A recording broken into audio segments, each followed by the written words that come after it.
The Penrose Cube was mass-produced by Z-Cube in 2018 and costs $4.75 on CubeCZ, about £3.50.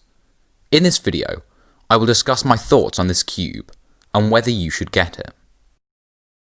The cube turns relatively well, but unlike a lot of cubes that are just 3x3 mechanisms, it does turn noticeably worse than the average budget 3x3. The turning is not a huge issue. It turns well enough to not be massively noticeable, but it can be noticeable if you try to turn really fast. Also, if you try to turn fast, and especially do algorithms fast, you will start to notice the curved surface of some pieces messing up your grip. This is not a bad thing though. I like it, as it is a unique feeling you cannot really get from any other cubes.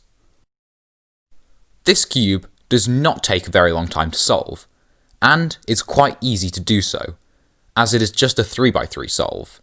If you can solve a 3x3, you should be able to solve this cube.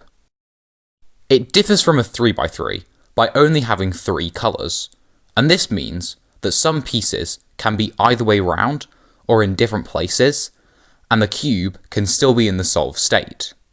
This is mostly relevant to the last layer of the solve, as you can use algorithms that you might not use for that case on a 3x3, but work well for that case on a Penrose Cube. It is a relatively interesting solve, despite just being a 3x3 mod. Obviously it's nothing groundbreaking, but that's not what it's trying to be. You will have to think about how each of the pieces corresponds to pieces on a 3x3, and not much else.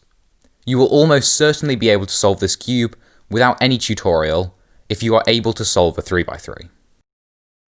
So, would I recommend this cube? For a lot of people, yes. It's a simple but unique mod to a 3x3 that turns well enough and is fun to solve. It is interesting to find the best way to do a case with the changes to the colour scheme, and the price is very reasonable. I solved this cube a decent amount compared to other non-WCA puzzles, and especially other 3x3 shape and sticker mods. So if you're looking for something that is not too challenging, for a cheap price, this cube is definitely a good option.